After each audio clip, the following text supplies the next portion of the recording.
types. We had a hand-fed group and a self-fed group. Supplementation is a cattle management practice. It's used to meet the nutrient demands of cattle grazing low-quality forages. Supplementation techniques have been shown to influence grazing behavior, dry matter intake, and ultimately performance. We use GPS collars on these cattle to kind of track their distribution and their grazing behavior and try to get a better understanding of supplementation as a management practice. Some of the literature that we looked at different energies or different supplement types and methods.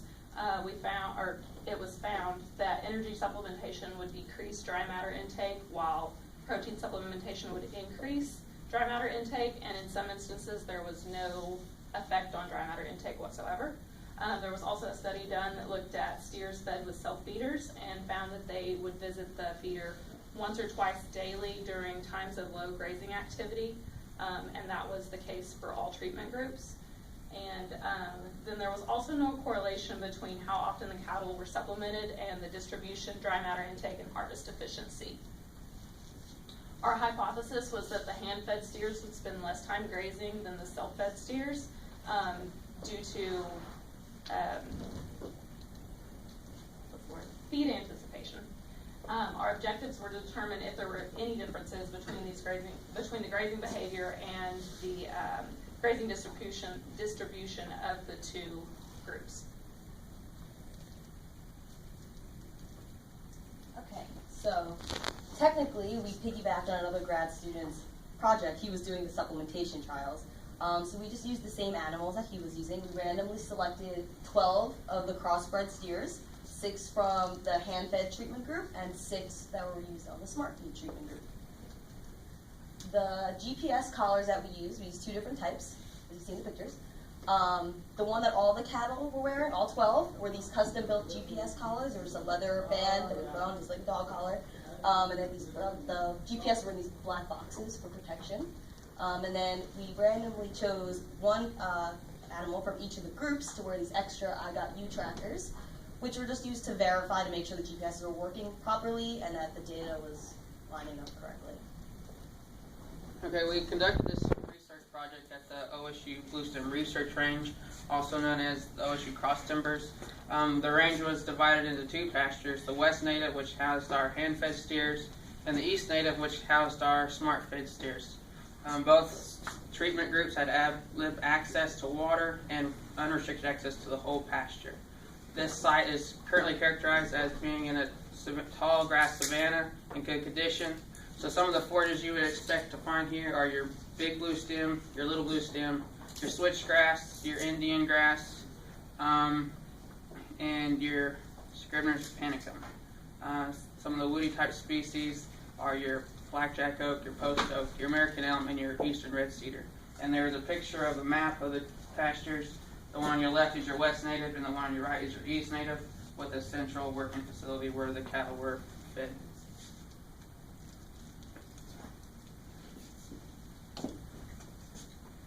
So initially, we just sampled throughout the pastures randomly before the cattle were ever released, just to make sure that there was nothing wrong or nothing out of place, with the grass and the pastures that were there.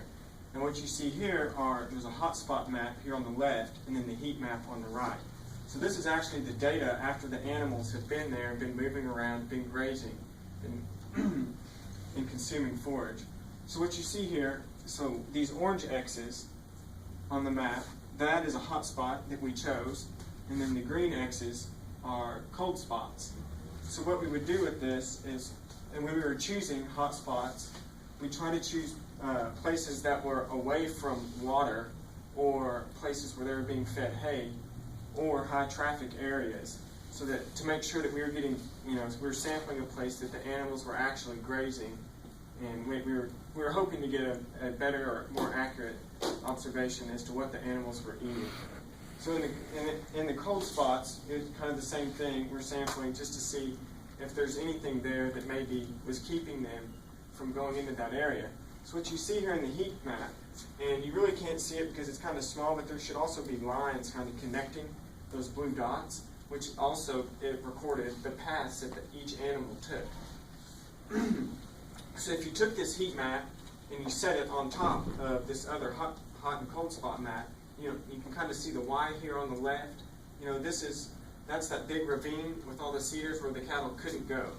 So again, this is kind of how we verified to make sure that we sampled in the correct areas.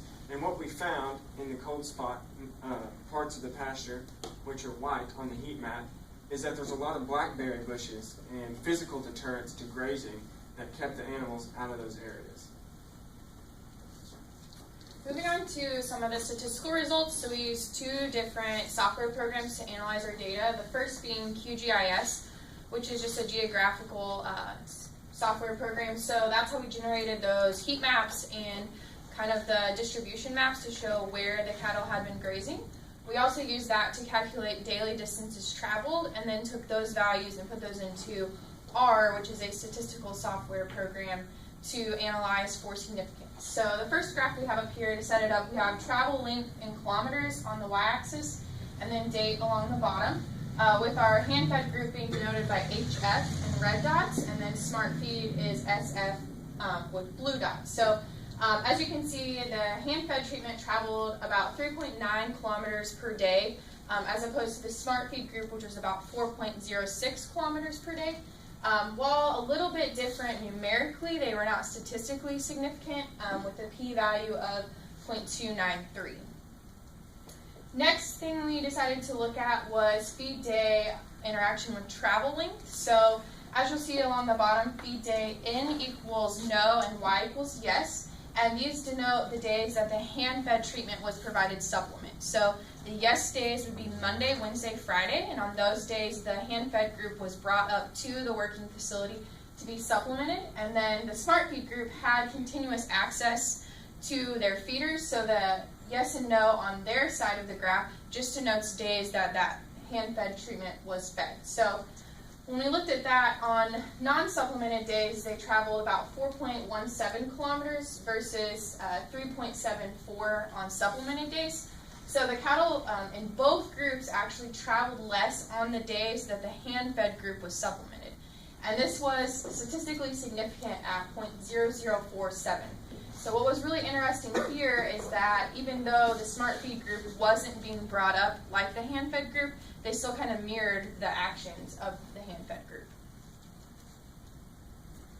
Okay, here we looked at time of day and distance traveled. If you look over on the right side, you'll see 0 and 1. 0 indicates daytime, hours of 0700 to 1900, which is 7 a.m. to 7 p.m. And 1 denotes nighttime grazing, which is 1900 to 0700 or 7 p.m. to 7 a.m. And you'll notice that we had a significant difference between day and nighttime grazing. During the day, they traveled 2.96 kilometers versus only 0.97 kilometers during the night. And when we look at it, we broke it up by treatments and looked at distance traveled. You notice even numerically they're very close, and there was no statistical difference between the two. And this chart we got over here from QGIS, it's just a very good visual representation of the concept that we covered in class at the beginning of the semester. And this is daytime travel here and nighttime travel at the bottom. In conclusion, supplementation method had no effect on either grazing behavior or daily distance traveled, which contradicts our hypothesis that hand-fed steers would actually travel less. Both treatments did travel less when on days when hand-fed, the hand-fed steers were fed, and this is possibly due to anticipation from the smart feed group. And so in the future, we would recommend that each treatment be blind. In other words, one treatment cannot see when another treatment is being moved, and vice versa. Daytime travel was significantly higher than nighttime by 33%, which goes along with Rook from 94 that came up with 32%, and Moorfield and Hopkins in 1951 said the cattle were more active during daytime. Further analysis and experimentation is warranted to estimate grazing time, which we can then use to determine effect on intake and performance. So with that, we would take any questions.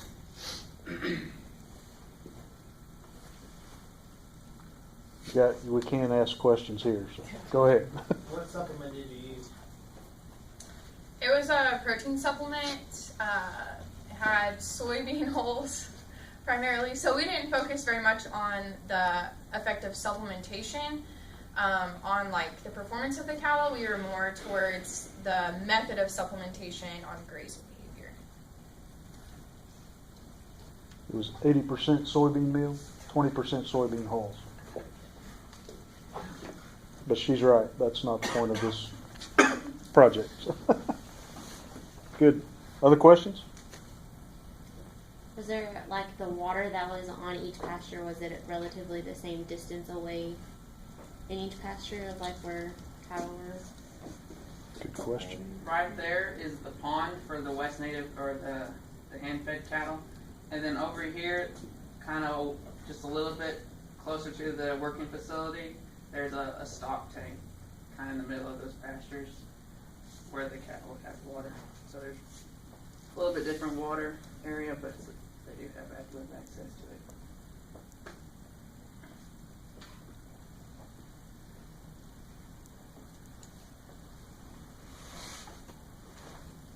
What, if you guys were going to do this experiment again, what would you do different to make it better? I think the biggest thing is like if we could separate the treatments, because they tended to mimic or mirror the activities of the other pastures. So it almost seems like the Smart Feed group came up to the working facility when the hand-fed cattle were gathered and brought up to be fed.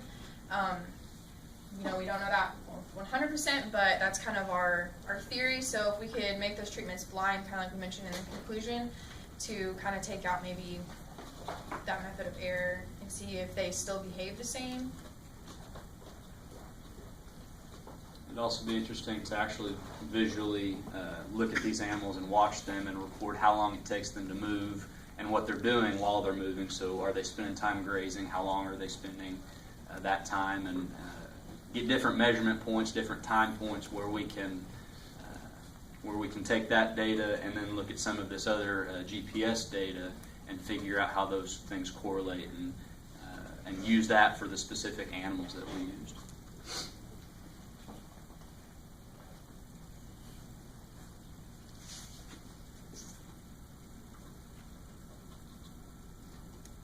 What'd you guys learn by doing this project? Maybe the people that aren't animal science majors, was it valuable to do a project? You learn anything new?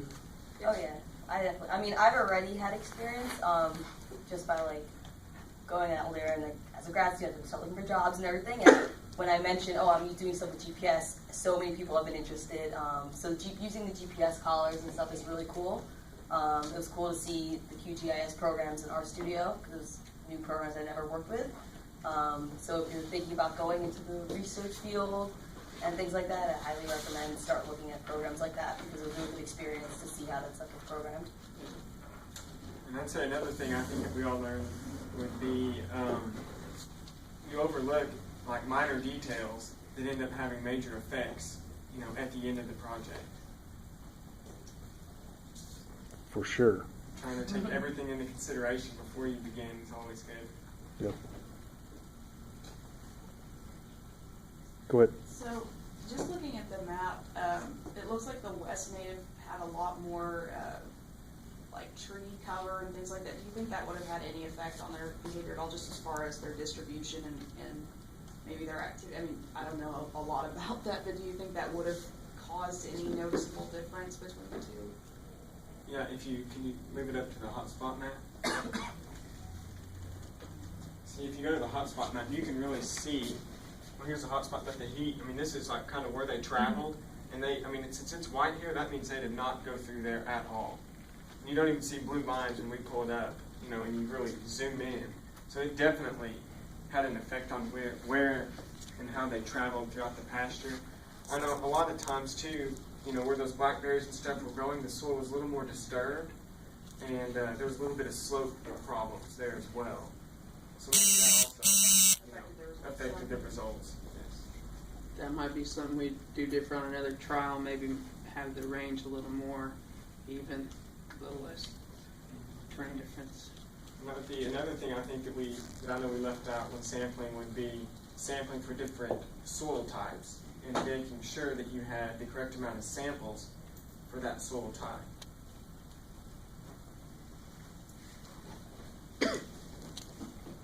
Yep, those are all really good things to consider. Another thing to consider is in our design, back to what Seth was saying about the design process, we confounded our treatments with pastures.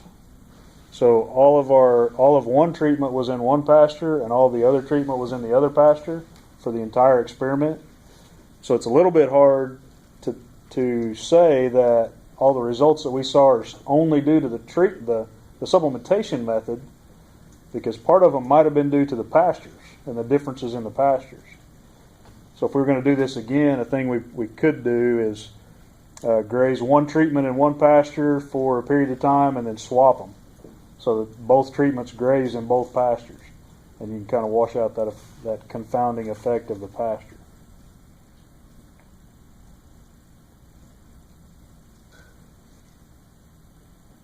One last question? Or has that got everybody? Would you have to wait a whole other year to do that then? Just so it be the same? Like what you're saying, using the same pasture to do that?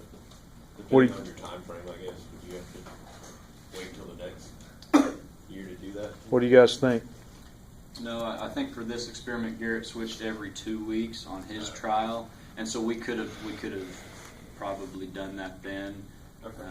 Especially in a good growing year within the time frame that we were using, that would be fine. And you'd want to do that in the same year, because then you got a time effect, a year effect, and so you get something else confounding there. And that was one thing, like the existing trial, they did rotate every 2 weeks, and we put our collars on for 2 weeks, and we just hit it right, I don't know if you call it a good or a bad spot, to where our cattle stayed on the same pastures for the entire trial that we conducted. But then the day we took the collars off, they actually were switched. So it's just kind of timing and how long we have the collars for. And ultimately, I think that would probably depend on the stocking rate that that was set at. You know, if they had it figured for a year long, then yeah, you probably could put some animals back out there and redo it, or try and recomplete the study.